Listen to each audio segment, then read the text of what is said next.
Punchie TV! Punchie TV! Punchie TV! Punchie TV! We're wild, we're loud, we're here right now. Punchie TV! Punchie TV! Smash the screen, flip the world, chaos in a neon swirl. No rules, no leash, just madness unleashed. Punchie TV! Punchie TV! Punchie TV! Punchie TV! Punchie TV! Punchie TV! Crashing, burning, spinning, turning. Punchie TV! Punchie TV! Jump up, throw down, screaming, shake the ground. Punchie TV! Punchie TV!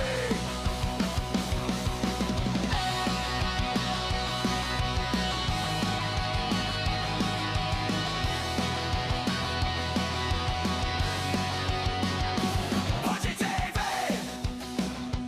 Punchie TV! Punchie TV! All right, producer.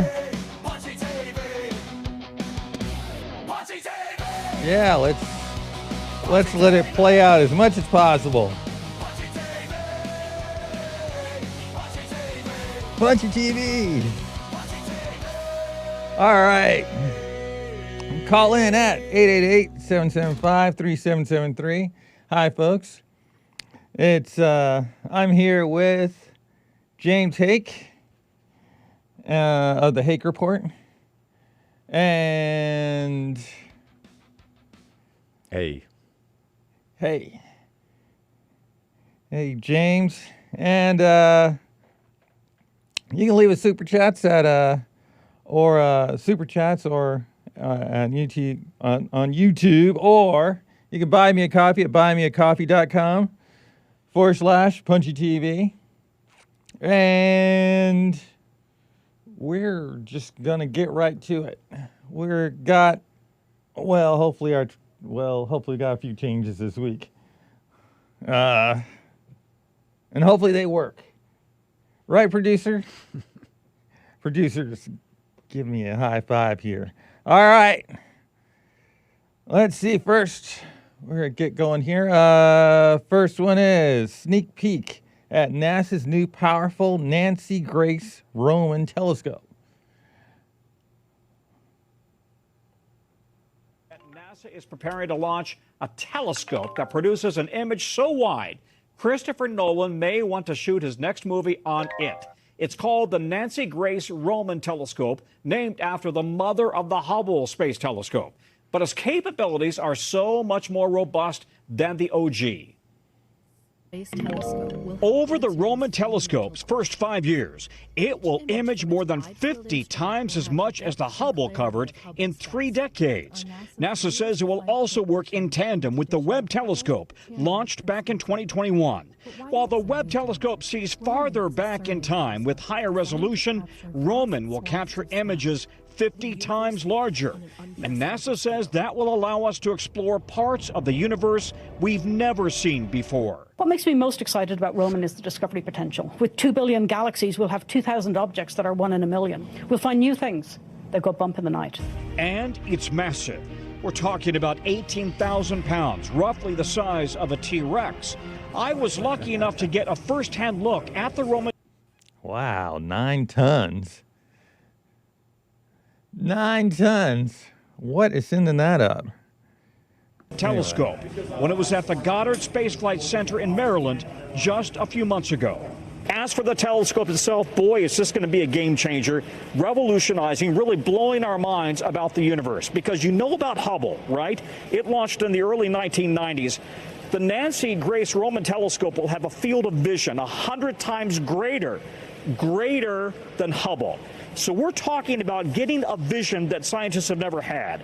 Thousands of planets, millions of galaxies, billions with a B of stars that we. So that would be 100 times bigger. That would be 10 times 10, right? Area-wise. Right. So I guess the picture is 10 times wider. Whatever. That's pretty don't cool. know about. Yeah. That's what this telescope is going to bring. And while data from Hubble to capture would take hundreds of years to transmit that kind of data down to Earth, we'll get it from the Nancy Grace Roman telescope in a matter of days, weeks, months as it transmits down. They're going to create a 3D map of the universe here and allowing scientists to see really the history of the universe, how it has changed, how it has grown over time. The telescope transported by boat and truck to the Kennedy Space Center in Florida. It's set to be launched on a SpaceX Falcon rocket at the end of August. And you can... That's pretty big for a...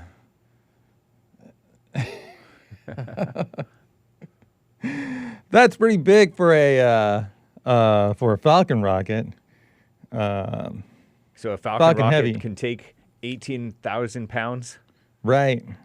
Apparently. Well, no, it can supposedly take more than that, but you know, as far as something, it has to be, you have to have like an adapter on the top, and there's no adapters that are like made to hold like, I don't know, 40,000 pounds, something like that. There's just no adapters, or there's like nothing made for it. I guess there just hasn't been a reason for having something like that.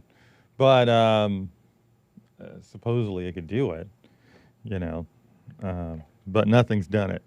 And then so this will be orbiting or hurtling through space. I didn't catch what this. Oh, thing it's is just gonna be doing. orbital. Yeah, it's just orbital. That's awesome. Yeah, I don't think they said, right? Is it just low Earth orbit, or is it like, or is it like in some Lagrange point or something like that? You know? Okay, producer doesn't know. Why is it called Nancy Grace? I guess Isn't that woman? I'm not sure. I think she has something to do with the Hubble Space Telescope. And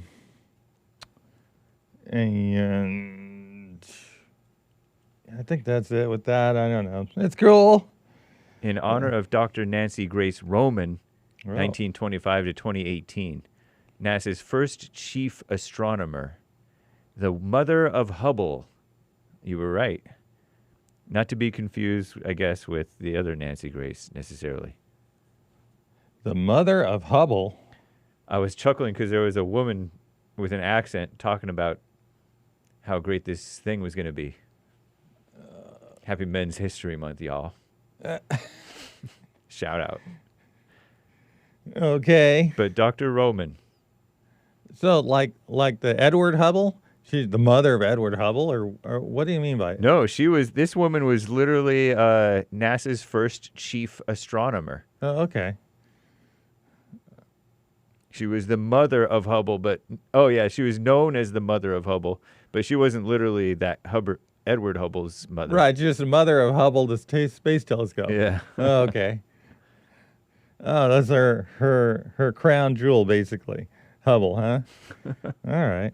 Hubble Space Telescope. No, she's not biologically related to Edwin Hubble, according to the AI. Oh, remember. Info may be false. Wait.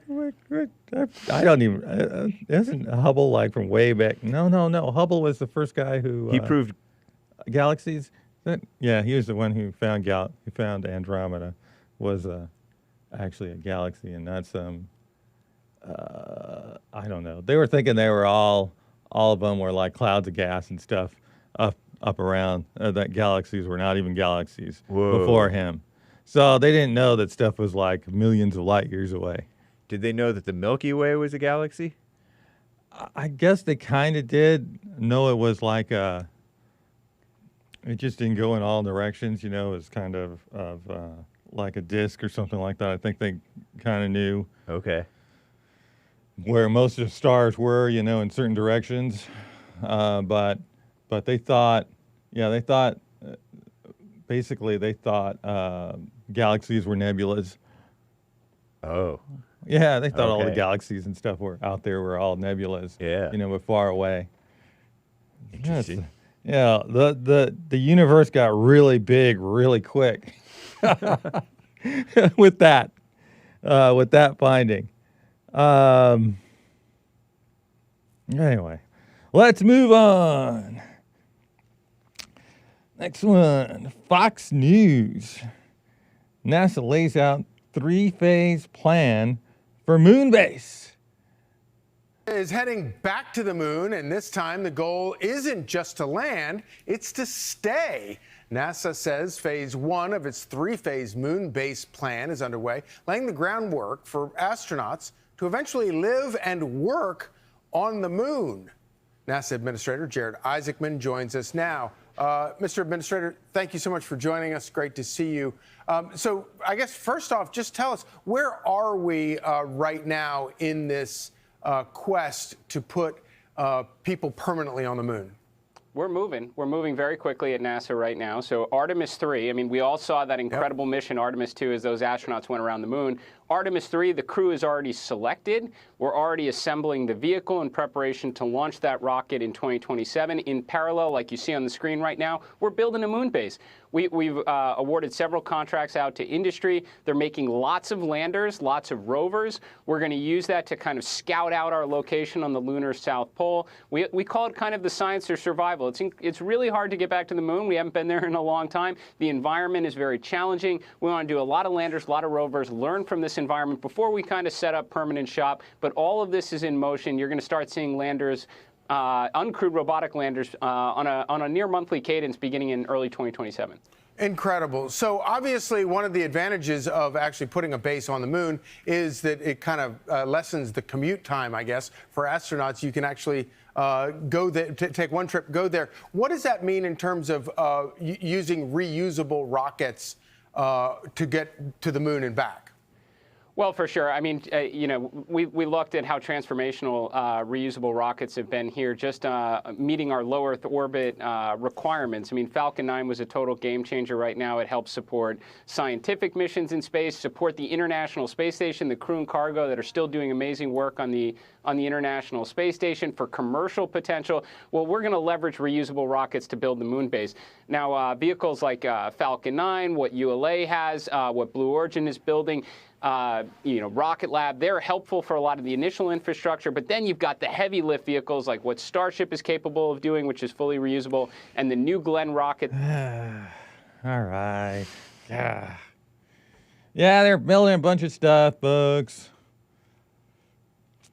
What's funny is, do you know they actually had like a rover that was set up that was supposed to land there like a year and a half ago? No. Oh, we had a rover that was set up that was supposed to land on the moon like a year and a half ago. And Self-driving one? yeah, I mean, this is like 2023, something like that. Yeah, they were supposed to check out the South Pole, where there's supposedly water ice is and everything, right? Oh, yeah. Okay. This darn thing went over budget. And so Congress has like made a rule where if the whatever it was went over budget, then they basically had to use the rest of the money to shut it down. Oh my gosh. And so that's what they did. They shut it down. Wow. So we're supposed to have a rover. It had a ride actually already bought. So that ride went and took something else rather than the rover that was set up to scout around the whole South Pole. They'd spend all that money and then they Right. and all that work and then just shut And they it had down. it ready to go. No wonder That's Congress like one of the most ridiculous things. I mean, It makes they sense should- knowing Congress. I know, but I mean, I would have went and given the situation, I would have went to Congress maybe and And try said, to get "Give a us a waiver break." because it's kind of part of what happened was the COVID thing caused Oh.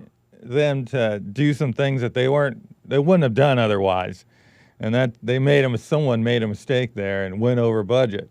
That's a good point. That was like they were still doing the COVID thing. Someone, Right. There was still, all that mess Maybe not. that happened with the lockdowns and all that Yeah. stuff. But yeah, man, that was supposed to be sitting around. That's supposed to be on the moon for years now, Wow. doing stuff. And I think I think Blue Origin is supposed to send it there, but it's supposed to already be there. And manned or unmanned?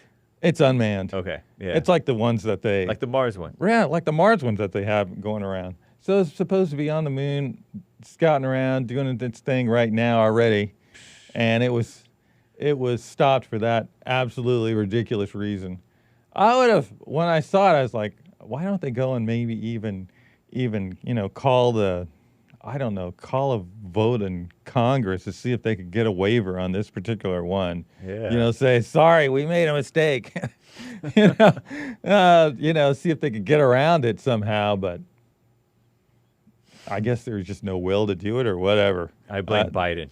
I blame the Biden administration, that is. I would have thought it would have got by, universally, Yeah, it's so cool. Yeah. Anyway. Alas. Let's keep playing That's here. coming. That's what allows you to put lots of mass on the surface of the moon. That's what will take it from a small little outpost to potentially something that may even look like a small city someday. Yeah. So, and forgive me if this is a stupid question. I'm not a rocket surgeon, but you've got lots of space trash, and like SpaceX rocket booster just crashed into the moon, leaving a massive crater. Does using reusable rockets cut down on the space trash? Well, first of all, I'd say we've made a ton of progress. I mean, America leads the world in this regard. It used to be the case that all rockets were disposed in the ocean. Now you've watched over the last few years, I mean, SpaceX has recovered more than 600 of their boosters by bringing them back in a spectacular way to land on ships and land back on land. Blue Origin has done the same thing with New Glenn Stoke. Companies like Rocket Lab and are also working on similar technology like that. The same will be applicable on the moon. First, it's very infrequent to have things like the Falcon 9 second stage crash into the moon. Second, it's not a big deal right now. The moon has clearly seen better days. But once you have reusable upper stages like Starship is doing, you're not going to be throwing them away. You're going to be turning them, landing them on the moon, and they're going to contribute to the city block you're trying to build on the lunar surface. Also, you know what? We also, he didn't mention this, at the second stages, we also turn those, have those slow down and come back into the atmosphere rather than just hanging around up there until they come back by themselves. Nice. Well, China doesn't, but we China's polluting our space. Right, Making it dangerous. China. Jared Isaacman, always appreciate it. Thank you so much. Oh, well, that was the end of that one. All right, let's go for producer. What's up with this layout you got here? I didn't tell you to do this. Anyway, all right. Next one is news. This is 10 news. Scientists uncover new traces of Earth's origins on Mars. Wow. Earth's origin on Mars? Where did we come from and how did life begin? The answer depends on who you ask. Some scientists believe our origins on Earth could be traced back to Mars. And now new research has proven rocks could transfer bacteria between planets. Around 4 billion years ago, the red planet as we know it may have been painted with a sea of blue. It probably had oceans, and certainly when Mars was young, was the kind of place where life may have been able to get established. There's still no evidence intelligent life existed on Mars, but there's a chance it was habitable for microorganisms before our planet. Therefore, it gives this idea that maybe primitive life actually arrived here on Earth rather than evolved. Now Australian researchers have new data to suggest the idea, in theory, is possible. If bacteria was embedded within the crust of Mars, it may have actually been able to survive the actual voyage through space from Mars all the way to Earth. Dr. Greg Davis has been testing if single-cell bacteria could endure the 225 million kilometre expedition from Mars to Earth on an asteroid, simulating conditions in space on an asteroid? Okay, that doesn't sound right. On a meteorite, basically. Once one asteroid, something blows up, hits Mars, blows off some pieces, and some of the pieces have some stuff And then those some live pieces stuff, hit Earth. and then that stuff, sometime later comes and crashes onto Earth. That's the idea. No asteroids, please. A replicated Martian surface with a radiation chamber in his lab in Melbourne. And what he found was that the bacteria on the surface die, and they form like a protective layer shielding the ones underneath, which turn into these spores. This is bacteria that may have actually been embedded in these asteroids, landed on an early Earth, and therefore seeded life. The findings bringing science fiction a step closer to reality. The odds are very small. However, I would like to put that into context a little bit more in regards to the odds of life actually evolving on Earth in the first place were even less likely to occur. Tiani Reid, 10 News. I don't know about it. I don't agree with that one. The life was not likely to evolve over there on Mars either, just as unlikely. So unlikely meets unlikely. Anyway. I agree. Yeah. What is...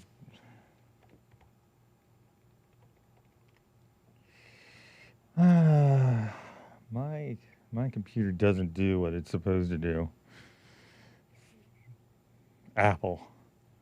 Oh, really? It's like everything's gotten so bloated and big with these computers that I don't know. They're not that simple anymore. They do a whole lot, but they do so much that they can't even figure out what to add to make it do. Menus, you're like, everything's like, where would it go? And, there's so much that's hard to make it all work in a good way. I'm just talking. Anyway, all right. And the news thing, Mars, I don't know, man. Mars may have been just too cold to do any of that stuff. I mean, it looks like there was liquid water at some point, but it was probably like a lot of frozen. I don't think it was more likely to do anything than Earth was. Maybe even less so. They found ice on Mars, though, did they? Oh no, there's ice on Mars. There's Nice. water ice. It's all under. It's like our permafrost here. It's all In the shade. not really. It's just underground. So it's like underground. There's buried ice all over the place, glaciers and everything out there on Mars. So water is common. Sometimes it comes to the surface in certain places. But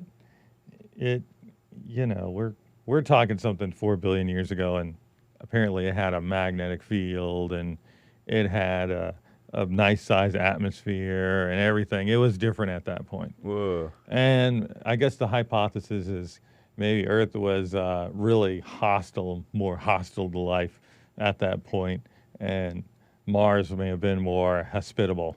Like we had a really deep atmosphere, lots of carbon dioxide, rough. And then Mars, probably cool down quicker because it's smaller. That's the idea. No, whatever. I don't know. Well, they don't know. Yep. Also, when a meteorite comes back down and hits Earth or wherever, usually they hit so hard, I would think everything would be killed. Yeah. Most of the time, at least. Okay. Maybe, I was just thinking about it. Maybe if it's small enough, it would come and halfway burn up in the atmosphere and then reach terminal velocity and kind of cool down before it hit the ground. Could be that. Okay. And then it preserves the stuff that allows for life to grow.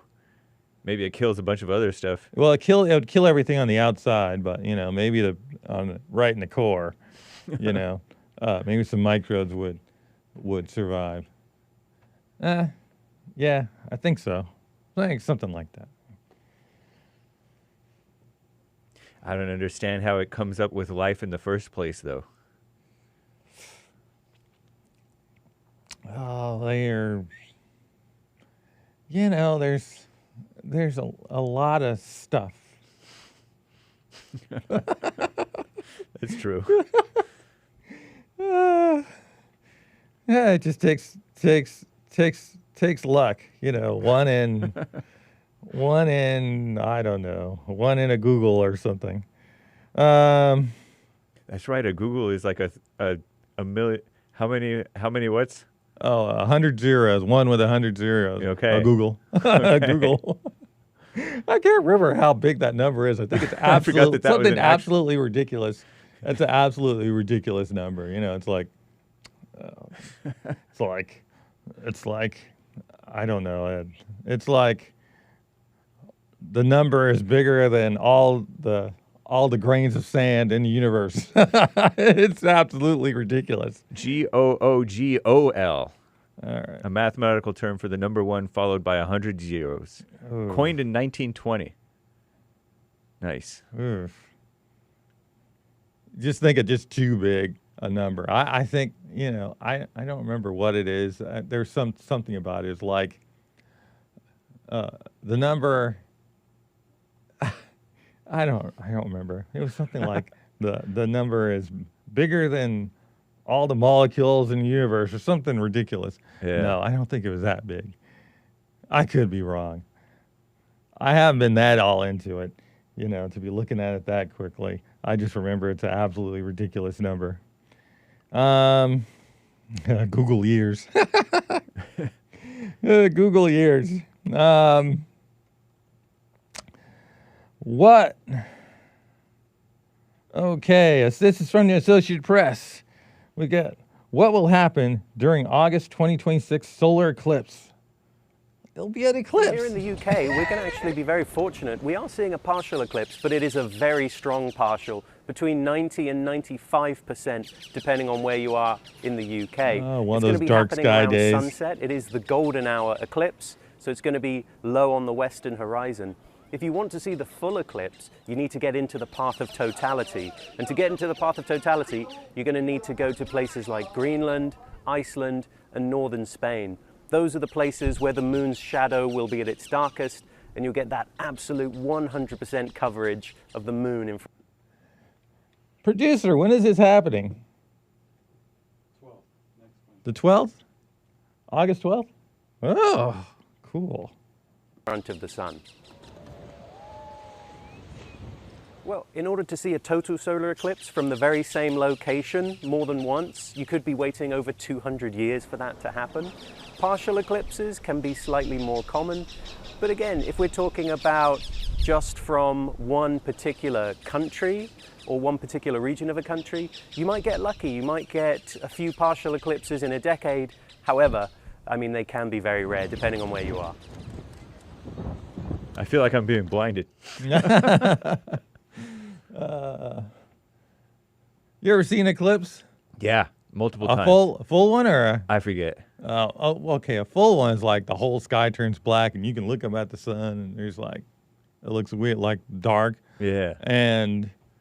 But the partials, you know, I've seen lots of those. And it's just you go outside and it's a weird ass dark day. It's like the sun's out, but it's like real dark. Just looks weird. I think I saw it through like clouds one time as a kid. Oh, wow. I don't think we had any out here. There were only those partial ones out here. I don't think I remember any full eclipses out here. Yeah, I don't think so either. Yeah, we just had those partials where, you know, you go out and look around like, what the hell? It looks so darn weird. You know, it's like a dark, like a dark, like 80% dark. Like a twilight type of thing? Yeah, like twilight, but the light doesn't, it's like the angle and everything about it is like wrong for that. You just go out and it looks weird. Let's go out and look. Let's go on this weird ass day. You ever use those glasses? The ones that they No. were looking through? The foil ones? I think I have some out there on my desk. Oh.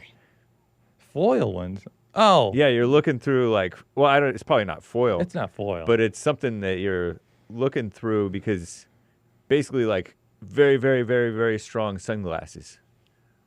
So that you can look at the sun and not hurt your eyes. Yeah. I mean, I've seen them, but I haven't. You have some that strong? Those are really strong. They're basically they're made black. out of paper. Oh, those. Yeah, right. yeah. Okay. Yeah. Those are like black. They're like black, basically. You can't see out of them at all. You know, you can look at the sun with them. That's all they're good for. So the path of the eclipse primarily crosses Greenland, Iceland, and Spain. But I don't know. I don't know if we'll be able to see. No, we're not going to see any of that. But great for all you people over there where this stuff is, crossing. You got your opportunity to watch an eclipse. Which proves which proves the moon is closer than the sun. Right? Right. Because people will say, how come the moon and the sun look exactly the same size, practically, imperceptibly different? And right. No, they're basically the same size, but the moon has an elliptical orbit, and it comes a little closer. And it goes a little farther. And the sun is way further. The sun's way, way further. They figured out like that like thousands of years ago, too. NASA didn't come up with that. Yeah. But, the flat earthers are good, too. So flat earthers are good, too. Okay, so as far as atoms on Earth, I looked up what a Googol is. There are roughly 10 to the 50 atoms making up our entire planet. Oh, see? I think I was right. There are more. That tells me that, there's more atoms. Googol is a bigger number than there are atoms in the universe. They say that there's 10 to the 57 atoms in the entire solar system. Ooh. Not many more. Oh, okay. Well, okay. And then 10 to the 80 in the observable universe. Right, see? I got it. 10 to the 80 So atoms. there's not even a Googol of atoms in the Right. observable universe. Exactly. That's interesting. Yeah, that's how absolutely ridiculous that number is. Maybe with that woman's telescope in space, we'll be able to see. Oh, I got it. Maybe there's a Googol's worth of. Well, that is the observable universe, so it could be more. But how about what are those called? I'm trying to think. Not electrons. The other really little things. Oh, protons? No. Neutrons? No. They're even smaller than all those. I'm trying to think of the name of them. Oh. They were like a thing for dark matter. We got to move on. This is getting too geeky. All right. Planck. No. That's a Planck. Planck, the smallest length. Quark. No. No. And I'll probably think of it in a few minutes. Well, after we've moved on. All right. So let's see. All right. That was let's see. CBS News. Piece of SpaceX rocket crashes into the moon, prompting scientists to study findings. A lunar impact. A piece of SpaceX rocket just crashed right into the moon, and now scientists are hoping that the impact will help them to answer questions ahead of future lunar missions. Josh Sanders at the Pulse Desk with the latest for this. We've been waiting to see this happen. Josh, good morning. Janelle, Jan, yeah, it's like a science fiction movie. Good morning. A cosmic collision. The impact is over. Now the science begins. Take a look at this video of the SpaceX Falcon 9 launching, get this, 18 months ago. Now, according to Reuters, a piece of the rocket crashed into the moon around 2:30 this morning. These details just into the Pulse desk. The rocket slamming into the moon overnight at more than 5,000 miles an hour. It launched back in January of last year. Now, SpaceX says there was a mixture of solar activity and gravity that altered its path, sending it into the lunar surface. Good news. NASA says there was never any danger to Earth. Now, scientists will now study the impact to learn more about how the moon responds to high-speed collisions. The findings could help future missions to the moon. The impact is believed to have kicked off a plume of lunar dust, though it was too faint to see with the naked eye here from Earth. Whatever. Hey, so yeah, it was just, you know, a rocket that there was a rocket like I don't know, a year and a half ago when it took a couple of rovers, sent them to the moon, and it's been orbiting around back and forth and all over the place, you know, around the far out part of Earth orbit for ever since then, and it just happened to fall into an orbit that eventually took it ran it into the moon at 5,000 miles an hour, which is like a fast bullet, basically speed. Wow. And it's pretty tiny. And it's, even though, I mean, they were saying it's like weighs like 7,000 pounds or something like that. It's not that heavy. It's not, well, you know, for this. Was it twirling? It probably, you know, Yeah. all the attitude control and everything was all not working, you know, so it's probably out there twirling somewhat. And they expected it to burn up in the atmosphere? There is no atmosphere. No, I know, but when they originally... No, they just went toward the moon. This is out there. There is no... But they accidentally let it go into orbit? Because I No, thought that no, it had to go. expected it to come back down. Okay, when a rocket's going and sending something to the moon, okay, it has to push it toward the moon, you know. Okay. So it's going with it. Okay. That's what happened. Oh. Right. And those things went into lunar orbit? Right, exactly, or lunar slash Earth orbit, something like that. Yeah. Cool. Yeah, around the area orbit, basically, like some things have done. You know, there's even some. We've even got some like. I think there's even like a stage of Saturn V that we have in orbit around someplace, kind of in the area. What was Saturn V? I can't remember. The rocket that went to the moon. Saturn V. What year? I don't know. One of them. there's one of them still flying around. Huh? You're talking about the 60s, 70s? Yeah. Oh, that cool. sucker's still out there.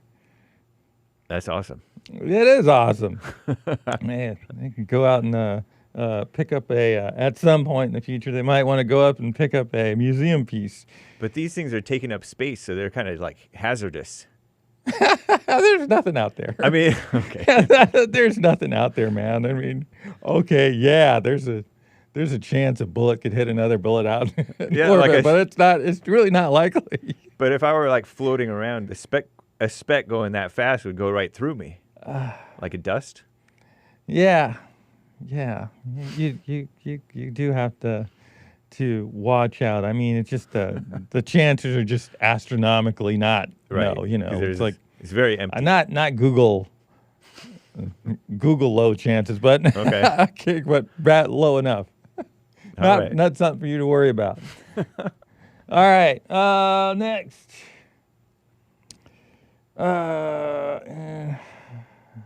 What is this? Okay, next one. CBS News.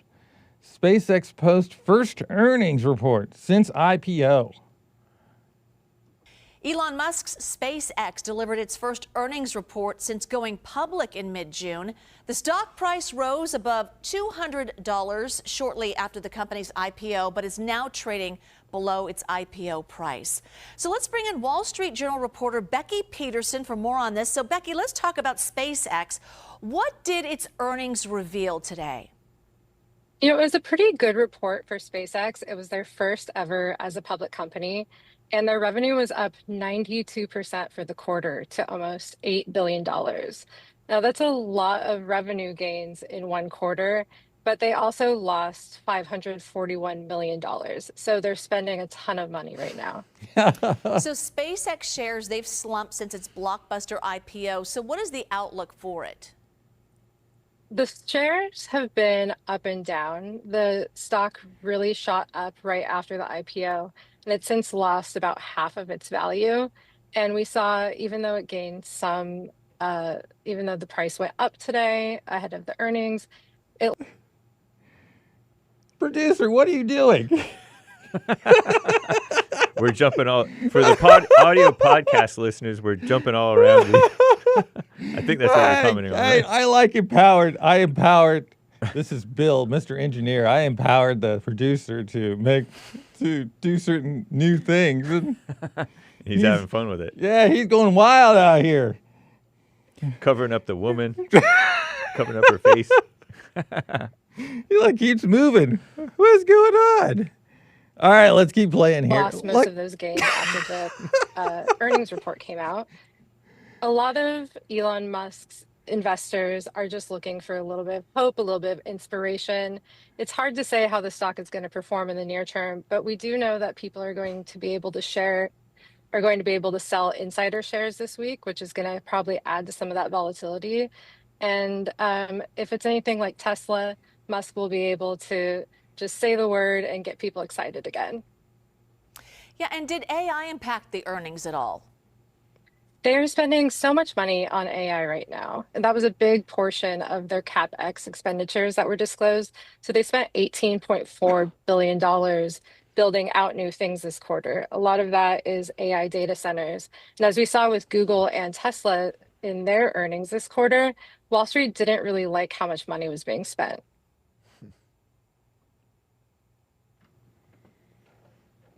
Yeah, they're spending a ton of money. They're building lots of data centers and all kind of stuff. They're like, oh, we made money, but Tesla has like 90-something billion in cash. 90 billion plus in cash. That's a lot of right. cash. And then I think in loans, I think they have another $30 billion in loans, something like that. So 30 billion in loans. So everything looks fine with them for a long time. I mean, with all that kind of cash. I don't know. I mean, they look fine to me. They're gonna be probably going down more. I mean, that's why I bought a couple of shares when they. I bought a couple of shares at first, like a couple, because I kind of think they're going to go down. You know, that's just kind of what happens with a lot of IPOs. They start off high and then go down. when they went down, you bought some? No, I bought it when the first day it was out, but I just bought it just to buy, one or two. I bought two. Nice. Yeah. And so you lost money for now, but you'll long run. I'll buy when I think it gets down to the bottom. I'll buy more. Nice. But the shares are more and more shares. A lot of shares were locked up that the company owns. Meaning the people. The people, the people who employees and other early investors, because you could have invested in it a long time ago. Yeah, it was a very good investment. You just needed about $1 million. You can't extra be like, million. hey, take my 5 and do something with it. Right. Well, you had to have like $1 million, hanging around. Okay. And if you had $1 million hanging around, you could invest it in SpaceX. Like 5-10 years ago. And you would have made a killing. Let's just put it that way. It's a very good investment. But I think they're going higher in myself, and just, they're in that weird phase right now with this stuff. And the flat earthers are going to think it's not going anywhere. And there are a lot of people who are kind of, people love volatility in this stuff, so they'll literally pay for bad news to make stuff go down. Just kind of telling everybody out there. They do this with SpaceX too. They'll literally pay the news to come out with a negative story. Wow. Especially there's a lot of hate towards Elon right now. Right, there is the past too. few years. Right. So now the flat earthers have something to go after. A new villain. SpaceX with all their fake rockets, who aren't really going into space at all. Anyway, speaking of that, since we're talking about this subject, I think we should probably take this guy. All right. Who is this? Rob? You know Rob? I do. Uh-oh. Rob, you're on. Hey, what's up, William? How you doing, buddy? I'm good here. What's up, Rob? Rob in NorCal. If you guys want me to call in, you can just ask me to call in. You don't have to do like 5 NASA stories in a row. Oh man, the only thing in low space orbit is your guys' brains. It's really fun to listen to you guys talk about this stuff. Oh, great. Great. Because this stuff just lives in your imagination. I mean, he even when the guy with the ears was talking about the moon base, it's like he even tells you, "Oh yeah, we used to dispose of the rockets in the ocean." What? Used to dispose of rockets in the ocean? Is that what we're trying to do now? Dispose of things in the ocean? I didn't know that was. Yeah, the thing. they always they do right now. They dispose of rockets in the ocean. Falcon 9. I mean, the upper stage. They deorbit it and they dispose of it in, I guess it's the Indian Ocean, right over there where between that big area between India and Antarctica and Australia. That big open ocean. They dump it right in there. They dump all of them in there. Huh? Or maybe they launch the rockets up like their little hobbyist rocket kit that they have, and then the rockets just go up as high as they can go, and then they just fall into the ocean. That's not really quote unquote disposing in the ocean. That's just where the rocket actually ends up. All they ever show you is the rocket launching. All the stuff that you guys showed was just the rocket launching. Here's the rocket launching. Here's the rocket launching. Here's the rocket launching. Well, they didn't show you anything about the rocket slamming into the moon or the rocket launching and switching to a camera that shows you as the rocket launches, it goes out of. They weren't gonna show you anything and then slamming into the moon. Why? I mean, it's an old stage. It's been up there, Rob. It's been out there for months. I mean, not even months, over a year. So they don't have cameras. It's trash, basically, huh? So they don't have operating cameras that they have. They're they're making all this stuff. No, they don't have operating cameras for stuff for trash that's been hanging around for over a year. More than a year and a half. Yeah, more than a year and a half. Old trash, 5,000 miles an hour. Huh? Bill, calm down, man. You're getting a little emotional about this. It doesn't make any sense why they would have all this technology, right? Enough technology to get to outer space, but they don't have technology to film it. Oh my gosh! Like, why wouldn't they just film it? Is why wouldn't they just show you everything? The things they orbiting. do. You ever seen a SpaceX launch? Like that rocket, the SpaceX launch. They do show you everything. You ever seen a Starship launch? There, you see everything, man. He said that's green screen. Oh my god!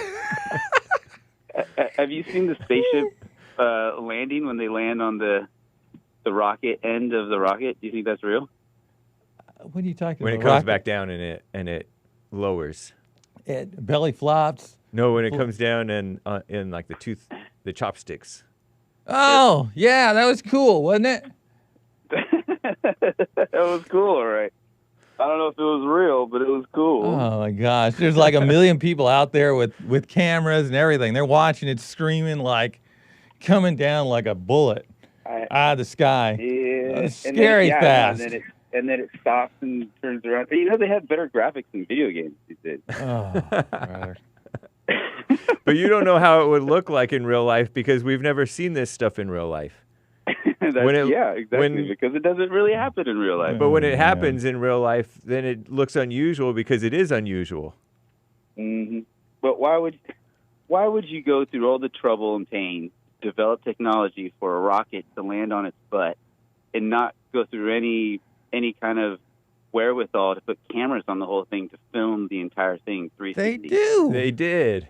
No, they don't. They Yes, don't show they you do. anything.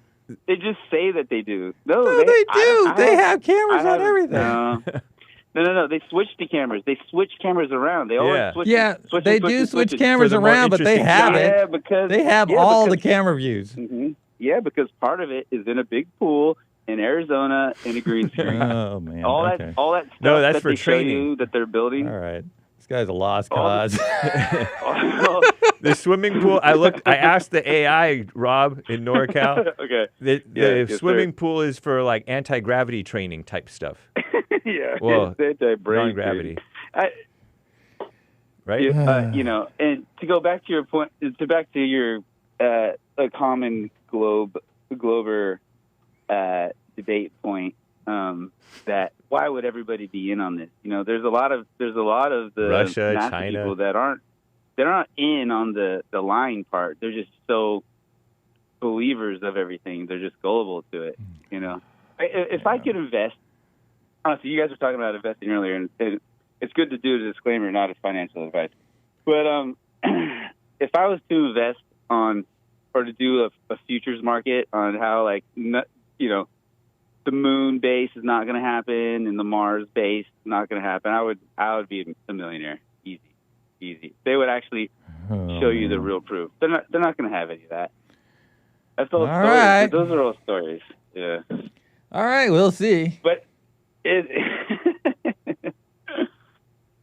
is fun to hear you guys talk about it. You guys get all jazzed up about it. But all right. It's not really. I mean, all they do is they tell you stories. Oh, this is going to be amazing. We're going to cut space travel time because astronauts are already going to be on the moon. You know, what? I don't know what he's talking about there. Anyway, hey, we got to go. The moon base. We got moon base. The moon base will be great. All right. Then you'll see. Right.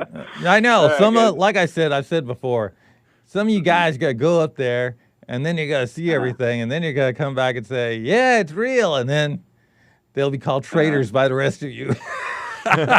Well, speaking of that, are you talking about that the final experiment, TFE, where they allegedly went down to Antarctica? No. Oh, no. Do you know about that, Bill? A little bit, but not really. Oh, okay. All right, hey, Rob, thank you, and we got to get going here. All right, Bill. All right, later. Have fun with your mental gymnastics. Bye. All right. Isn't that funny? That into that. The projection. All right. Let's see. Next. CNBC. Apple moves to escalate lawsuit against OpenAI. Meantime, Apple is coming off back-to-back losing weeks for the first time in a few months. Shares are down 10% from last week's record high, and now it's back in the legal spotlight as it moves to escalate its lawsuit against OpenAI. Mackenzie Sagalos has more in today's Tech Check. Mackenzie?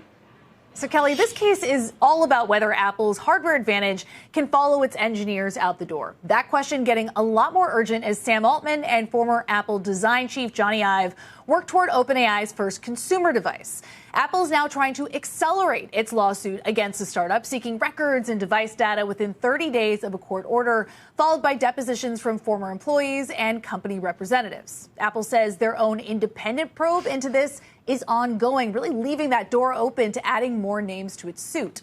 It's already identified nearly a dozen other former employees now at OpenAI, including people it says shared confidential information before interviews and some who took screenshots of internal documents. Now, on the OpenAI side of this, the startup calls the lawsuit careless, aggressive, and oddly personal, says that any lingering access resulted from Apple's own failure to shut off its tech.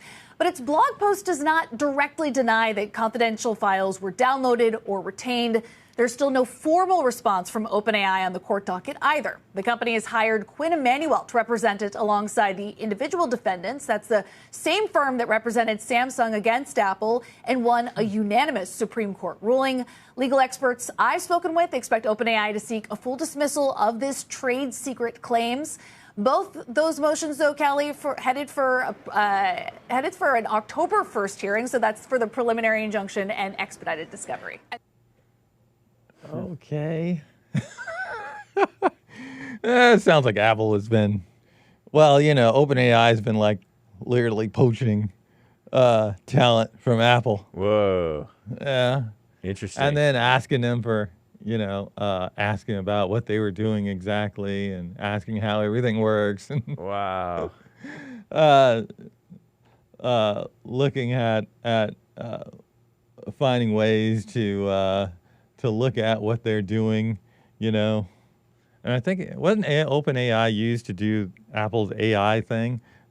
They were. Yeah, I was wondering about that. Yeah, they were using it to and apparently OpenAI has been using that to get a little extra eyes on Apple's proprietary stuff. Apple's been having some major leaks lately. Remember, like there's a thing months ago where Apple, and I think this happened in India really, a bunch of Apple schematics for a lot of their motherboards and other stuff were just leaked. Whoa. Product schematics, all kind of stuff. Yipes. Dishonest people. Yeah. Yeah. Dishonest people is right.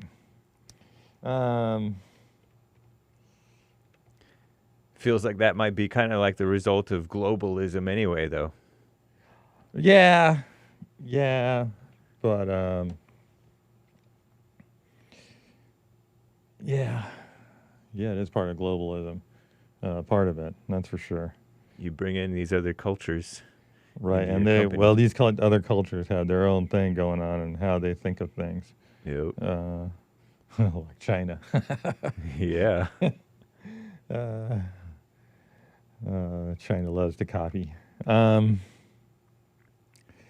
Let's see. I have got a little bit lost here. Okay. All right, CBS News. More adults are moving in with their parents as the U.S. affordability crisis deepens. All right, the government says consumer prices are up nearly 4% over the last year through June. But as many stretch their budgets, you probably don't need the government to tell you that. One solution for millions of young adults is to move back home. CBS News national correspondent Jerika Duncan explains.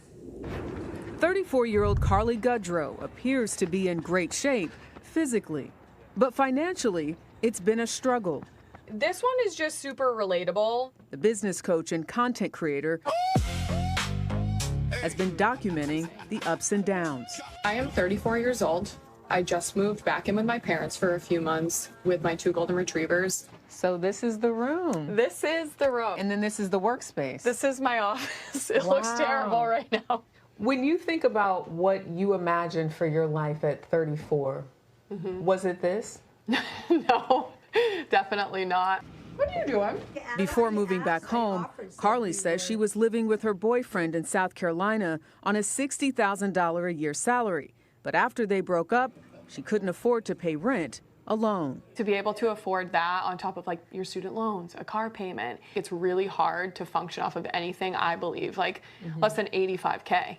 According to Realtor.com, a record 25.2 million adults under 35 were living with their parents in 2025. That's more than any point on record, including the COVID-19 pandemic peak. Society as a whole has to respond. Wharton School of Business professor Susan Wachter has been studying this trend. It's affordability across the board. It's not just price of the home and the mortgage. You ready, Zoe? Carly's parents say they welcome the full house. 4 adults, 4 dogs, crossing paths once again. Oh, yuck. Hey, this whole mess really started in 2008 with that financial mess. And this is just the repercussions of not dealing with that one properly. And it just goes on and on. I don't know if we're going to get this. I mean, it's making the situation more of the haves and the have-nots, more so than it was, well, prior to that. Interesting.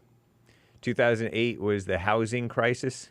Yeah, it was the housing crisis. And they blamed the companies giving these subprime loans to people. But the companies were doing that because it was a government law since Right. Bill Clinton. Yeah. To make all these people who don't pay back or can't pay back. Right, and they should have just. They didn't should deal have with just that. failed them, really. Yeah. But the if they companies failed fail. them, they would the company probably would have sued them. Wait, who failed who? What do you mean by failed them? There's some of these companies they should just let them fail with making these kind of loans. Yeah. These risky loans. They should just fail. They should just let them fail. Let it be a Rather lesson. than the bailouts. Right, rather than just bailing them out. But did the government ever correct the issue of forcing loans to like all people, including blacks and everybody? They didn't deal with that issue. Did they? They kind of did, but they kind of didn't. I mean, but some of these loans are just not. They're not good. They're quick money, for the folks making the loans, but I don't think they're good. I don't think they're good, and they're good in the long run. Yeah. Some of this stuff. I'm not a money guy, by the way. You know what else? I'm no professional. You know what else? I noticed that with the immigrants, I grew up among blacks and Hispanics and Asians. Yeah. And they all pack in the homes for years, even the responsible ones, and then until they can buy their own homes or move out and stuff.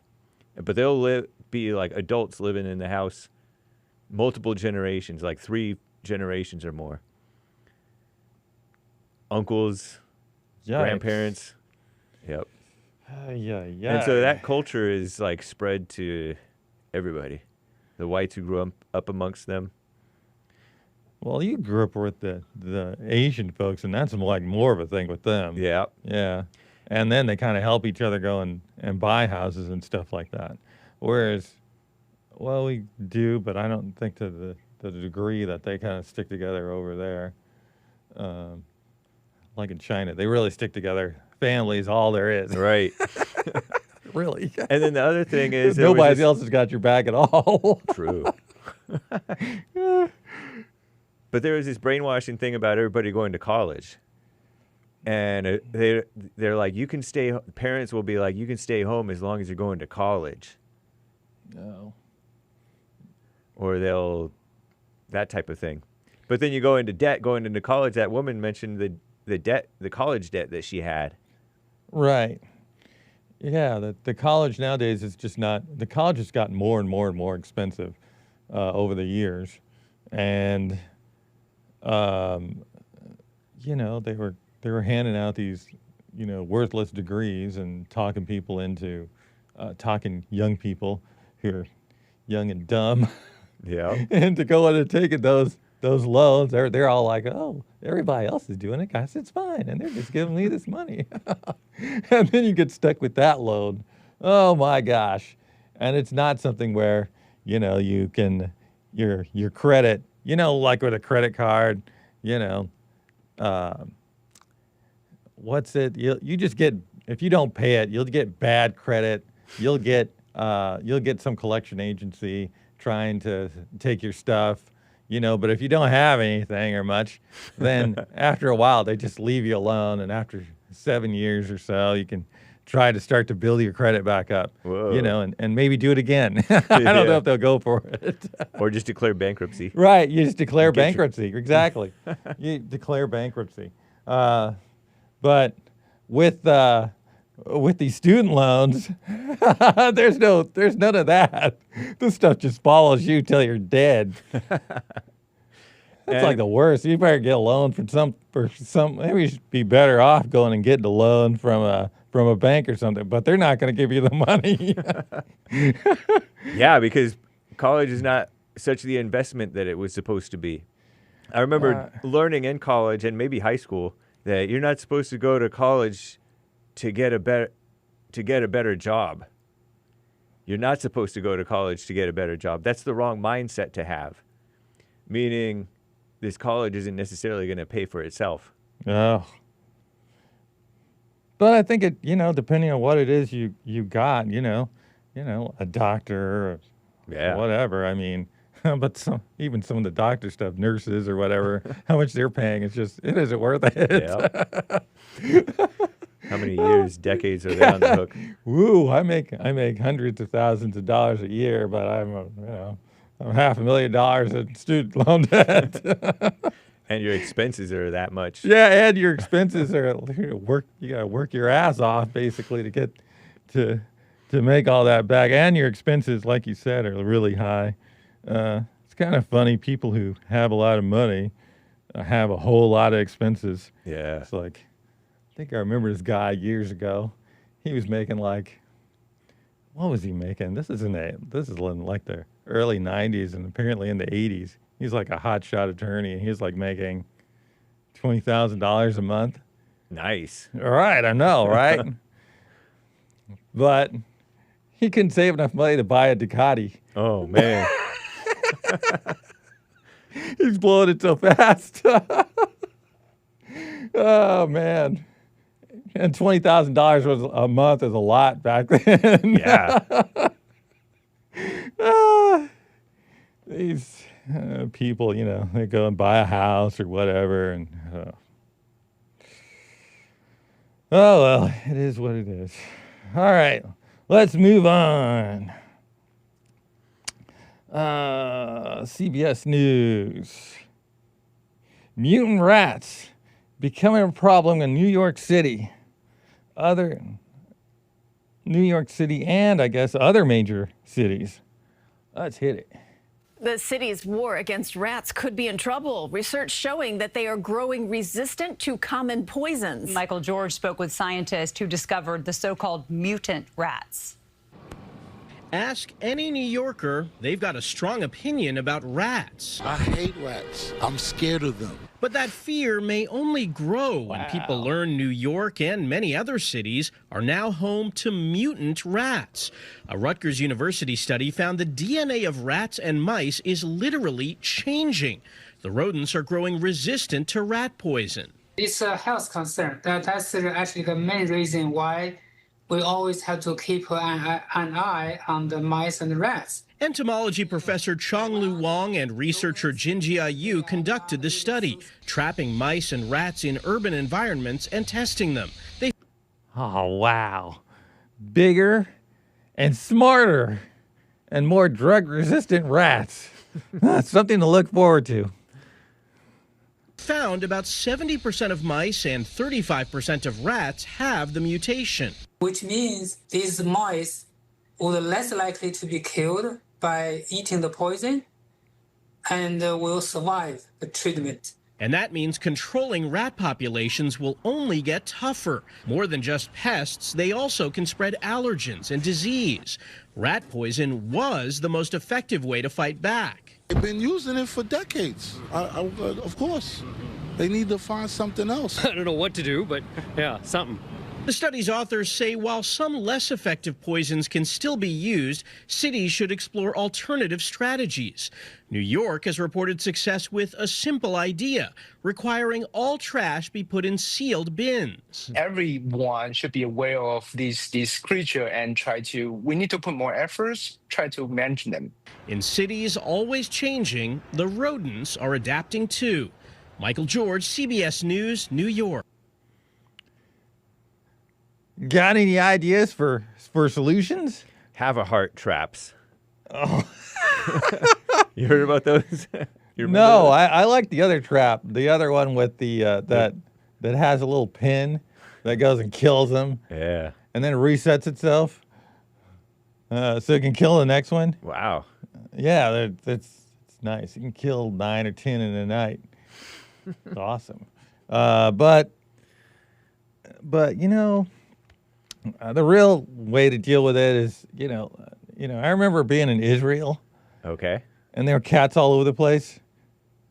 All right. You know, some of them looking kind of scroungy. And oh. They're just cats. You're right. Cats all over the place. Yeah. There are feral cats everywhere. And no rats. Right, no rats. So you guys want to get rid of the rats? You just have to let the cat population loose. And stray cats aren't as dangerous, maybe. No, they're not as dangerous. Yeah, not nearly. That's a good solution, actually. I think that is a solution, but I mean, I don't know if they're gonna, oh, the cats have to all be taken care of. They're out here starving. They're looking all scrawny and, all that stuff. They'll get hit by the taxi cabs. Yeah, they get hit by cars and live a rough life. And, their folks are out there, they're all out fighting with each other for territory and doing cat things. But, you want to get rid of the cat. You want to get rid of the rat population problem. Just let the cat population go wild, run wild. I feel like I remember hearing our old producer, Sean, talk about the rats being huge, and they'll walk up to you when you're eating. They had the outdoor dining because of the China virus. Right. They would be walking up to you and just not shy of people.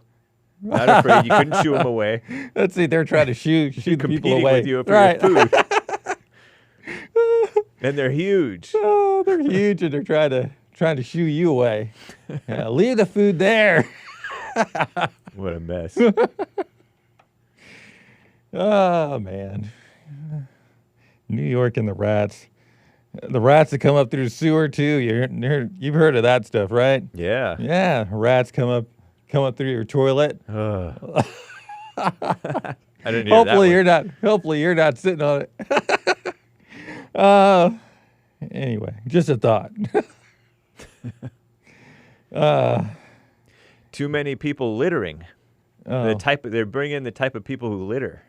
Well, that's not going to help. Yeah, that is part of the problem. I guess they were talking about doing something about that with the having everybody put their trash in trash cans. Yep. Sealed trash cans. Yeah, sealed trash cans. I don't know. The rats may adapt. True.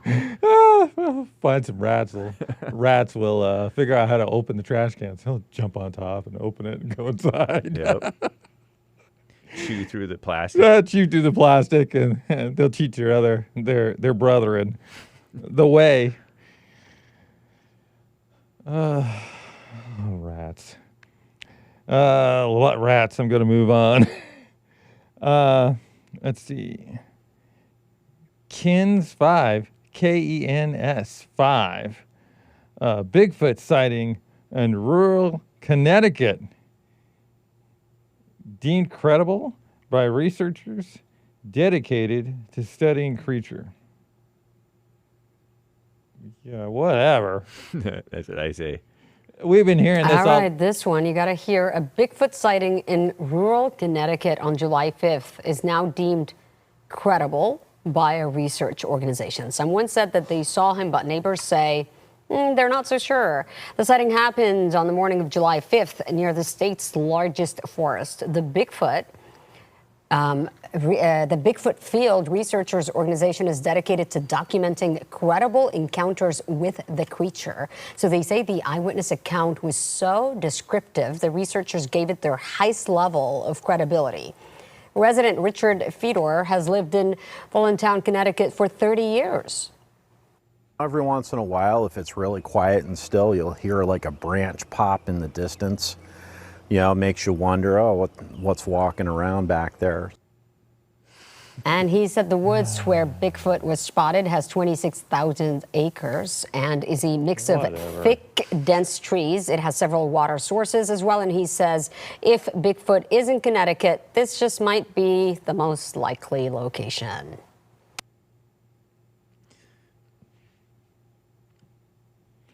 Whatever, man. I've been hearing this stuff for all my life. Bigfoot this and Bigfoot that. They have whole documentaries of Bigfoot.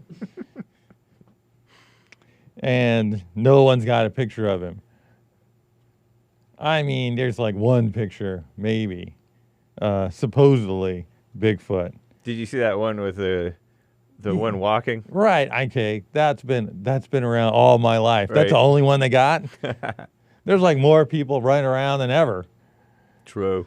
And now you got, you've got trail cams and all. Where are we running into like the picture of him on a trail cam? Yeah. Good point. I mean, we got you drones. You just mount it on the trail and leave it there overnight for a week or whatever. Right. People are running around with their glasses with a camera on it, out and about, and all kinds of stuff like this. And still, what's the best shot we've ever got? Was that someone from back in the 70s or 60s or something? Like that. Yeah. Not likely. Yeah, it's just gotten very unlikely at this point. Like, I don't believe it. Me neither. Yeah, I just don't believe it. I find it less likely than the life on Mars story coming to Earth. Yeah. I don't know. Yeah, I think you're right. That it could be, but we don't know, But it could just be just as likely have happened here on Earth. Either way. All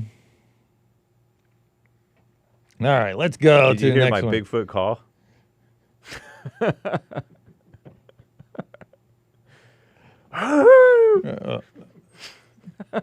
That's my Bigfoot call. Bigfoot call. I felt like I had to do it. Your producer probably put this story in after. Probably. There are some Bigfoot calls. They're probably birds. Yep. Just some bird yelling out there. Birds are crazy. Yeah, Cats too, by the way. late at night, yelling some weird call, and you're just like, "What the hell is that?" Yep. Sounds like something big and scary as hell. Yeah. Yeah. All right, let's go to the next one. I don't know what news organization did you get that one off of? Yeah, they're weird. That's what KENS. Yeah. Somewhere, some weird outback in the U.S. news organization. They got some clicks. Yeah, they were. Anyway, all right, let's go. Next one, Associated Press. Dogs ride waves at World Dog Surfing Championship in California. We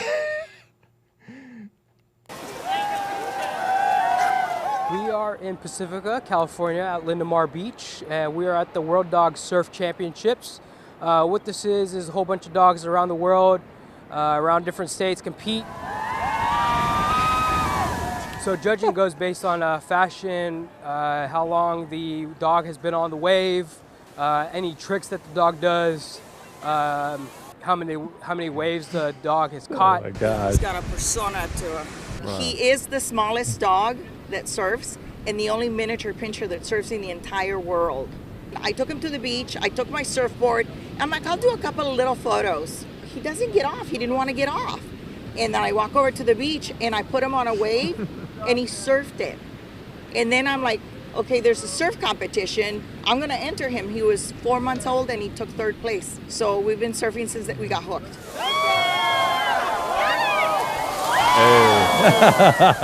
And we both overcame cancer. We're both cancer-free right now. So, you know, we are blessed people and dog. I consider him a people.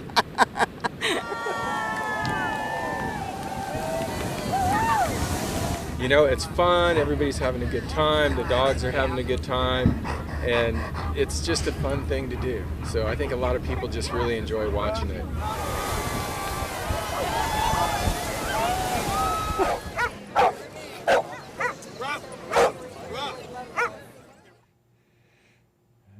Whatever.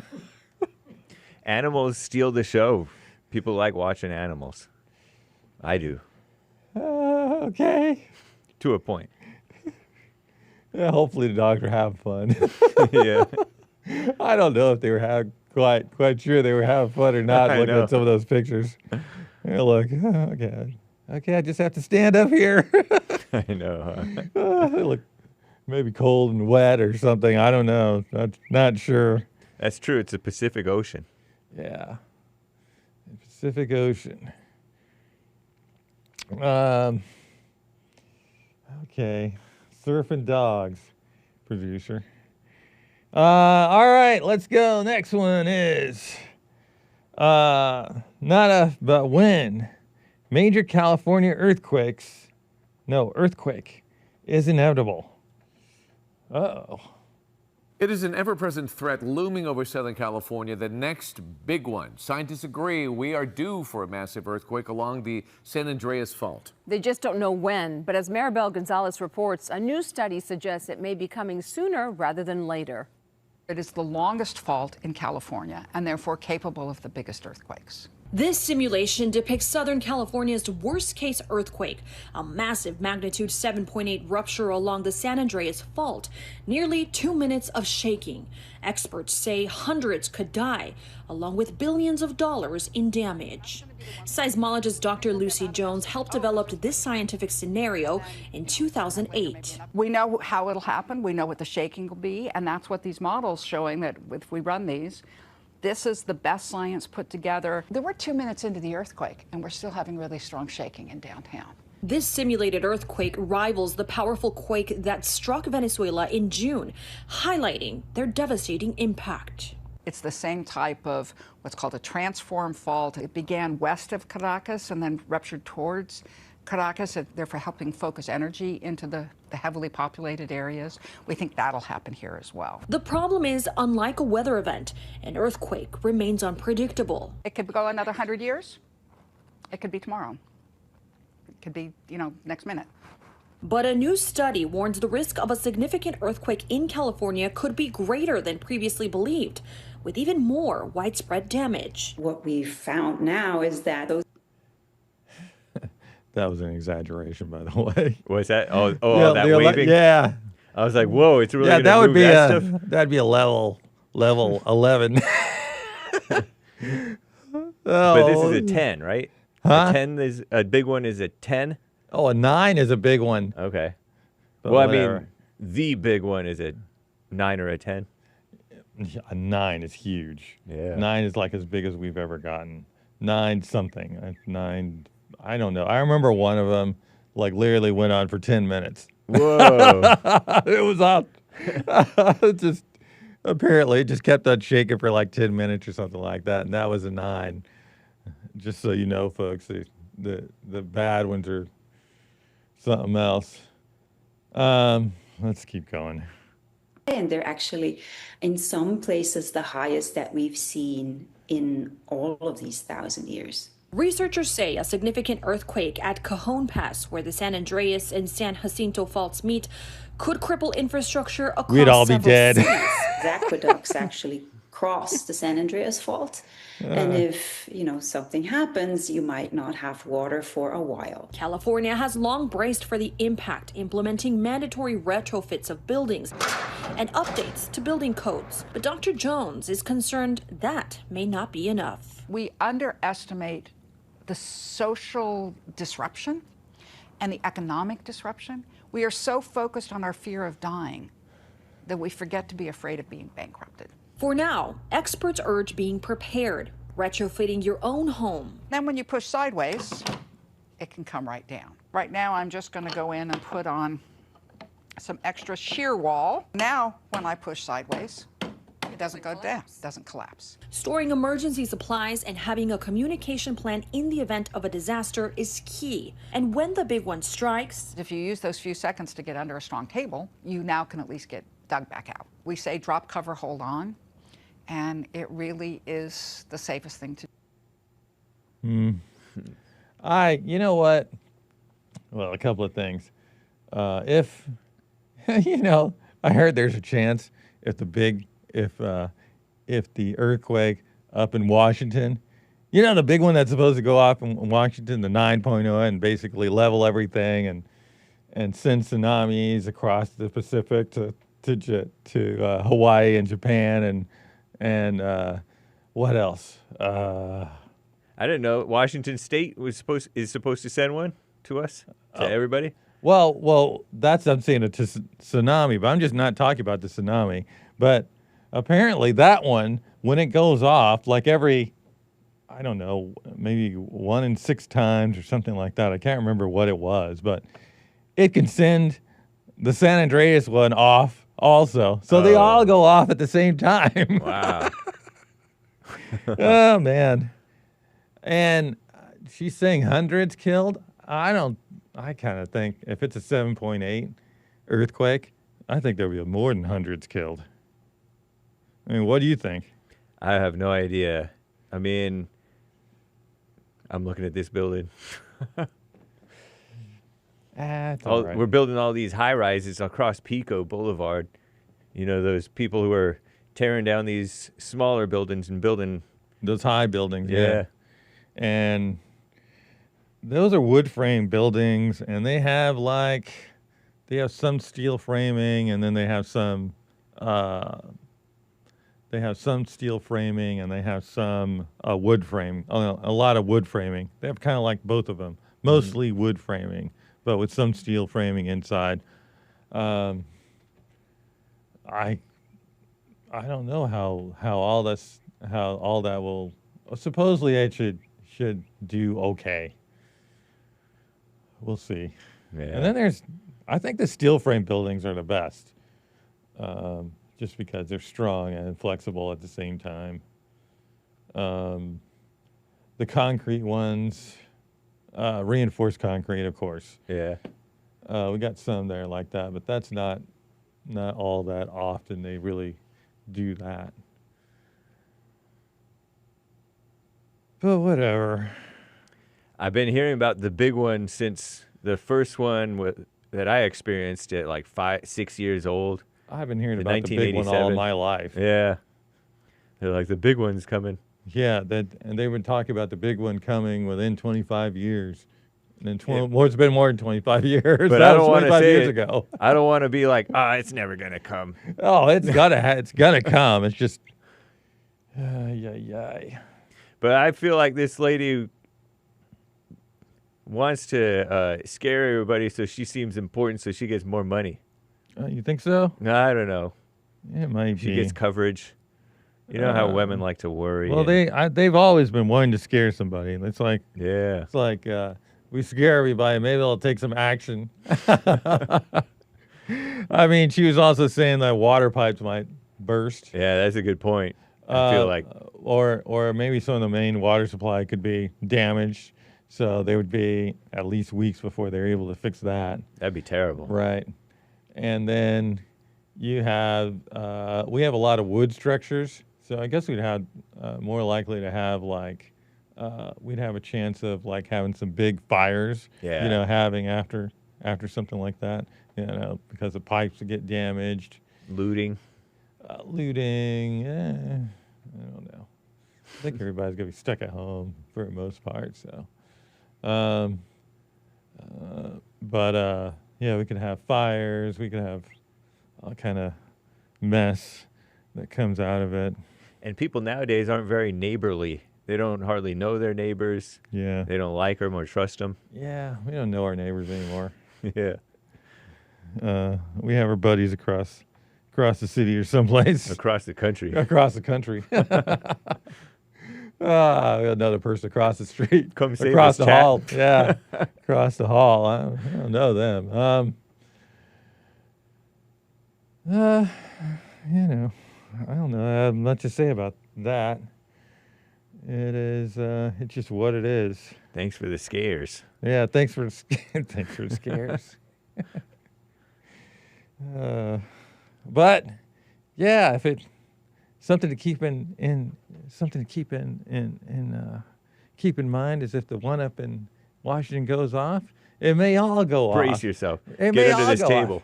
Right. It may all go off, and then you can. We'll all be together. In heaven. In heaven, I didn't say that. Are you still supposed to go under like a doorway? Yeah, doorways might work. Sorta. Yeah, it's all sorta, you know, but there's always a situation where it won't work, you know. Yeah. Maybe the best thing is if you have time is to get out of the if you can get out. Get out of the building? Yeah, if you can get out, if you have time to get out. A lot of times what happens is, you know, with these things is you get a little bit of shaking, and then at least here in LA, here in Southern California, you get a little shake and you're like, is this real? Is this some stuff, or is this not some stuff? The Google AI says no, you should not exit a building during an earthquake. Trying to run while the ground is shaking is dangerous because of falling glass, bricks, building parts. That's true. Can hurt you, and you might fall. But it depends on what kind of building it is. Yeah. It's part of it. Yeah, You plus know? Google might be trying to depopulate us by turning us the wrong thing. I wasn't thinking Shout that. out, Google. Yeah, but if you're the problem is, like, she was saying, oh, the thing's going to last for 2 minutes. I know. That's a long time. That's 2 minutes is a long time, man. 2 minutes is, you know, believe me, after 30 seconds, you'll be like wishing you had gotten up and run out. And, you know, 2 minutes is enough for, you know, that building to sit around and shake. And I mean, these earthquakes, when they get strong, they're like, it's like the building is being shook down, basically. It's being shook so strong. I mean, it's like it's tearing itself apart. That's what it feels like. It's like it's just bam, bam, bam, bam, bam, bam, bam, bam, bam, bam, bam, bam, bam, really, really hard. That's what earthquakes like. And if that stuff is going on for a while, like 2 minutes. The normal little ones feel cool. I don't know. I never thought they were cool, but like, oh, this is the 1960 Valdivia earthquake, also called the Great Chilean earthquake, May 22nd, 1960. Heavy shaking lasted for about 10 minutes. You were right. Rated a 9.4 to 9.6, the strongest ever recorded. 10 to 12 minutes. Wow. Catastrophic damage in Chile. Well, and if that's the one I remember, then when everybody came out, you know, everything just kept on shaking. Yeah. And after everybody came out, after it was done, it's like everything was flat. Wow. So it was a good thing that they came out that time. Maybe. Well, maybe you just watch it, just earthquake just keeps on going. Jeez. It triggered a massive tsunami. This is AI, okay, Google AI. No endorsement. That traveled across the Pacific Ocean, causing severe destruction in Hawaii, Japan, and the Philippines. Yipes. Awesome. Awesome. Awesome in that, like, Mother Nature. It's, right. It's just mind-bogglingly powerful. It is mind-bogglingly powerful, that's for sure. Anyway, let's move on. Nice. We've said all we could say about earthquakes. the one that's going to come, and it's always, 25 years away until Hopefully. it's not. Yep. All right. Associated Press. Associated Press. Guatemala evacuates villages after Googol volcano erupts.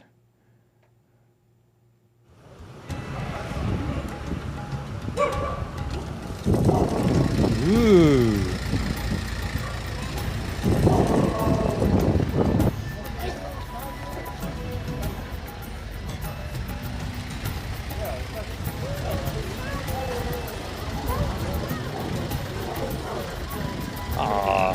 Little volcano.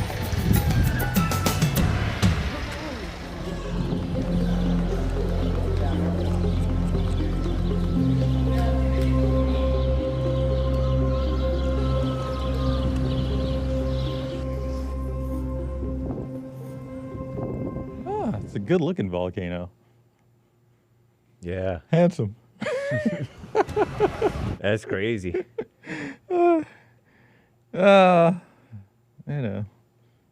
That's cool. Anybody hurt? They had to have been hurt. Somebody had to be hurt, right? Oh, they look like they had some heads up and got out. 1,700 fled nearby villages. Yeah. Unless you're, generally these days, I don't think people get, there's a lot of, they watch the volcanoes kind of closely, unless you're up there on the volcano. Yeah, they've learned their lesson, kind of. Well, people don't learn their lessons. People do go up to the rim, huh? Yeah, they go up to the rim and whoops, it's starting to go off. They bring some very good footage. Yeah. Or they die covering up their very good footage. Right. Oh, look. Yeah, half of us didn't make it. Terrible. Yeah, it was a very green mountain. Yeah. Well, probably not green for long, but yeah. Reminds me of Mount St. Helens. Yeah, Mount St. Helen. Mount St. Helen. Big, beautiful, fantastic mountain. Like, good looking and very handsome looking mountain.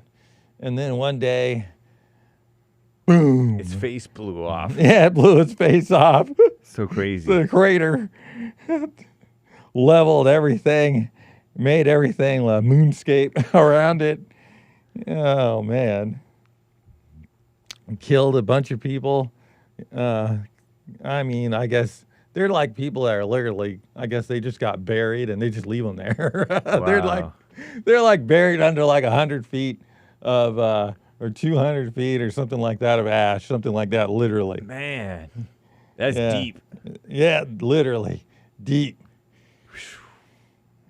May 18th, 1980, 8:32 a.m., triggered by a 5.1 earthquake. That's not that big of an earthquake. Yeah. No, that was the 5.1 earthquake was caused by the volcano. Oh, interesting. See, that was the... So one caused the other. The volcano caused the earthquake, not the earthquake. Right, basically the volcano was the earthquake. Okay. Whoa. Yeah. Wow. Anyway, earthquakes. It flattened 230 square miles of forest and blew ash 80,000 feet into the air. 57 fatalities. Yeah. Crazy. And it was looking like it was going to blow, but I guess they didn't think it was going to blow as much as it blew. It really blew. Man. They got this one picture of that guy, I guess a guy who was watching it. Yep. He's got film, and he's like watching the side of the mountain fall down. That guy didn't make it. Yeah. And they've shown that footage online, and they kind of turned it into video. Right. He took several shots. Right. He didn't make it. The guy who was taking the shots didn't make it. I think he covered up his camera with his body. Did he? I don't remember anything like that, maybe, but he was too close. Yeah. Yeah. I guess there just wasn't a way to get out. And people are having a rough time getting out of that. It caught everybody by surprise a bit. It gave everybody a bit of a surprise. It was big news at that time. Interesting. All right, let's move on. What we got? We got just a little bit more.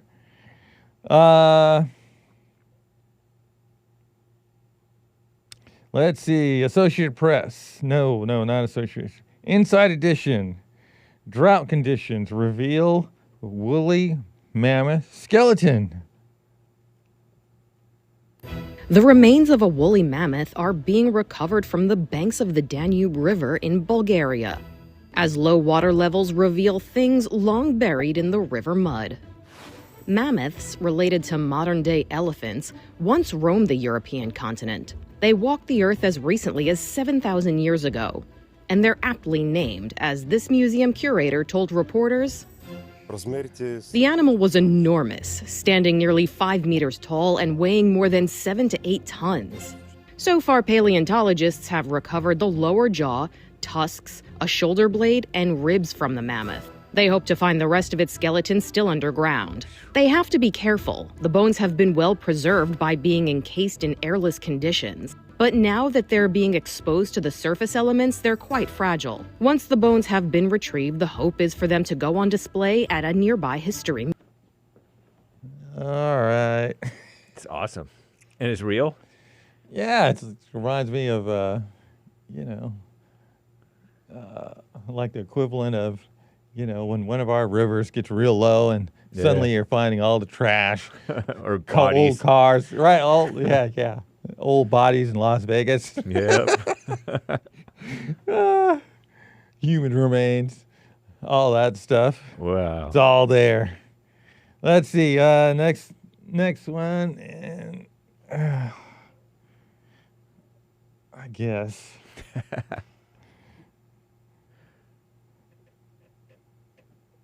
All right. ABC News. Federal agents arrest man with gun at Trump National Golf Course. We do begin tonight here with breaking news. This evening, authorities revealing a man with a gun was arrested at President Trump's golf club in Palos Verdes, California. The suspect was arrested on Sunday, the president arriving in California tonight. Federal agents reporting a suspicious individual on the property observed walking through the grounds, they say, taking photos and videos, appearing to monitor security activities, according to authorities. Deputies located his vehicle, a loaded pistol. Then in subsequent searches at his home, they found body armor and radio signal devices. That man is now under arrest tonight, and ABC's Kana Whitworth leading us off with late reporting. Tonight, just as President Trump touched down in Los Angeles, federal authorities announcing the arrest of an armed man at the president's golf course. Officials say plainclothes federal agents reported a suspicious man on Trump National Golf Course in Rancho Palos Verdes Sunday afternoon. Authorities say the man was spotted walking throughout the golf course grounds, taking pictures and videos, and appearing to monitor security planning activities. Deputies responding to the golf course detaining 38-year-old Janine John Taylor, saying they found hollow point bullets in his pockets, locating and searching his vehicle, saying they found a loaded pistol. Authorities then conducted additional searches, finding an illegally modified AR-style rifle, body armor, radio signal devices, and multiple notebooks containing what officials described as concerning statements. David, this urgent investigation is still underway. The suspect was arrested on multiple charges, but could face more. Authorities say there's no current ongoing threat to the public. David. Kana Whitworth on the breaking news tonight. Kana, thank you. And they keep coming. Yeah. I saw a mugshot of the guy. He looked like a Samoan or island guy or African guy. Interesting. Kind of sort of light skinned. I don't know. Oh, so maybe Southern African guy, but mixed. Mixed. Oh Looked no. mixed to me. Mixed guy. From Downey, I believe, living in Downey, California. Okay. And that's right. And Rancho Palos Verdes, right, real nice place. That golf course area and that whole section is really nice, pretty. Yeah, lots of rich people down there. Yep. But their land, speaking of unstable land, their land movement is crazy. I don't know about the golf course itself. Probably that golf course is fine. But I've tried to go down into some of those coves. They've closed them up and said the land movement is too much. Oh, really? What a Some of those coves are so cool. Yeah. They're like the best. Awesome. Yeah. Another man with a gun. But they keep on building stuff all over the place. That's their problem. It's like there are all these coves and stuff, and they keep on building houses right around the coast. Yeah. And then your coves are all gone. But whatever. A new guy after Trump. Yeah, A new dim. That other suspect in the White House Correspondents' Dinner shooting from back in April, the first attempt at the White House Correspondents' Dinner, he was from around here too, right? Oh, he was? He was from down in like I forget where, just down one of those Carson or something like that. Wow. A Caltech graduate. Oh, brother. Light-skinned Cole Thomas Allen. Caltech. Cole Thomas Allen, maybe.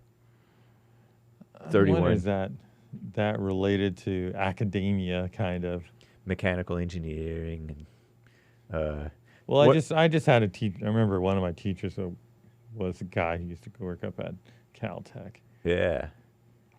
Actually, several of them. Several of my teachers used to work up at Caltech. Yeah, it's it's kind of like the MIT but for over here. Yeah. Yeah. Like I said, yeah, I don't know. We'll see. One of the young ladies, people are not. Is he a young guy? Yeah, 31. The one who did the shooting at the Correspondents' Dinner, that was 31 years old. This guy was 38. The new guy. This new guy just now. He's he 38. didn't even have it on him. He just had a magazine with the hollow points. Right. And then the gun in his car and at his home. These young whippersnappers. They're not even young, man. Yeah. They're not even young. That's true. It's like they gotten old. It's like they gotten old and ornery. Yeah. And they're at the peak of their thing. People are way too heated about politics lately. Yeah. People are more unstable seemingly than right. Ever They're per just capita. They're just more angry than ever. Yeah. I don't know than ever, but here in the U.S., they're more angry than any time I can remember. Well, we've brought in a bunch of people from unstable countries. That's true too. Yeah, they'd all be, if it was like this over in some of these other countries, it'd be like civil war. Yeah. We're very civilized with all our weapons. We may have more weapons than anybody else, but we're like really very civilized with our weapons. Very under control, so to say. I think that's it, man. All right, we got some super chats to read. We do. Super chats. Wow. Someone became a supporter on buymeacoffee.com/Punchie TV. Well, thank you. Hi, Bill. Nice work you're doing. Keep it up. Curious to know how you got started with Jesse and Bond. Keep it pithy. I just ran into him during a meeting, and I just came by. That's about it. And just kind of stuck around. Yeah, that's about it, man. Nice. Jim in Alaska, the last slushy fund. The last slushy fund. I think that's a joke from other shows throughout today. Somebody got an icy drink in a hot van that had no AC, and the driver's side window wouldn't roll down. And he tried to charge his $10 drink to the small business that he worked for, Oh. and the wife didn't want to give it to him. He's like, well, fine, I won't do The wife, do this again. the wife didn't want to give it to him? Yeah, the wife in the company. Husband, wife. Oh, man. I think that might be what the reference is. That is rough. So he gave it. I used to have a car with no AC. Yeah. And the driver's side. I was living in Sherman Oaks. I had a car with no AC. Sherman Oaks is really hot. Yeah. It's like the hottest place in the valley over here in California. So there's like days where it hits 105 and 95 degrees at night. Those kind of things happen, and people leave their AC on all the time. It's that kind of place. And yeah, I remember the car was black. Oh yeah, soaks up that heat. It was a black car. So the driver's side window wouldn't come down, and no AC. And I remember driving on the 105, I think it was. No, the 101. Okay. And it was 110 degrees out. That's brutal. But better than not having a car. That's true. Carver says the moon base has been there for 80 years. Oh, okay. Sure. Since the Nazis. Sure. Michael from Canada. Me and Hake will be drunk on the moon one day. By the way, Jim in Alaska, think you are a cheap drunk. A cheap drunk? I'm not sure what that means. Yeah. Why Ybor City? Fred says, in regards to the Apple versus OpenAI stealing Apple's secrets, allegedly, according to Apple. Right. Info may be false. That is literally how Apple got started. Claims Ybor City, Fred, pardon me if I'm butchering your name, by poaching Xerox word processing system. Remember Xerox? Yeah, but I don't remember. The Xerox, as I remember, Xerox made the mouse. The mouse. Awesome. This is from Xerox. The user interface, the graphics user interface that you use with Windows or Apple or anything, Xerox. Wow. So they had it all there, and they had done all this work to make this, and the people at the top just didn't know it was a gold mine. They didn't understand how. So they were just into doing their copier thing, and why don't you just Xerox and they it? They just bought it from. They just bought the technology from or the rights to the technology. Apple did? Yeah, from Xerox. Wow. So they didn't poach it; they bought it. They bought it. And Xerox didn't know. Awful. Their worth. It's absolutely awful, especially for all the people who did all that work. One of the chairmen of the company was I believe the guy who made the guy who actually made Xerox. It was his project, and when he passed away, the inside and everything else that was there dried up with it. Yeah. Apple they just walked in. Steve Jobs just walked in and good old Steve. Yeah, just walked in and took it. Well, I guess that's what's happening to Apple now that Steve Jobs is gone. OpenAI is the new thing. I don't think so. Just kidding. Cancel these words. But yeah, apparently, some of these companies, like when, who was on the chairman of the board? There's a lot of stuff like this happens, like I remember when the iPhone was first coming out. Right. Okay. They had a chairman on the board, was somebody that was on their board of directors was a guy from Google. Oh, no. Right. And so he's looking at what they were doing, and he started copying and making his own copy project, which we call Droid now. Oh, my gosh. Right on. Oh, man. Hey, there's room. Yeah, and then, if you try to sue them, it's going to be years and years and years of litigation and mess. Yeah. Anyway. Yeah. Jermaine first. Thank you, Jermaine. Very nice. Thank you, Jermaine. Kale S. Wait, no, never mind. That's I started to read JLP super chats. Let me just make sure that this is everything. Thank you, guys. I could be mistaken, but I believe that is all for now. All right. Shout out.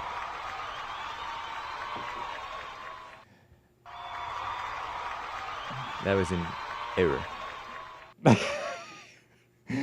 All right, folks. I guess that's it.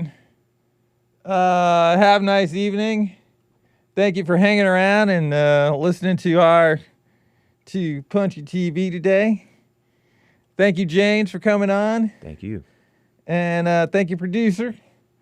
And we're out of here, folks. Bye. Punchie TV!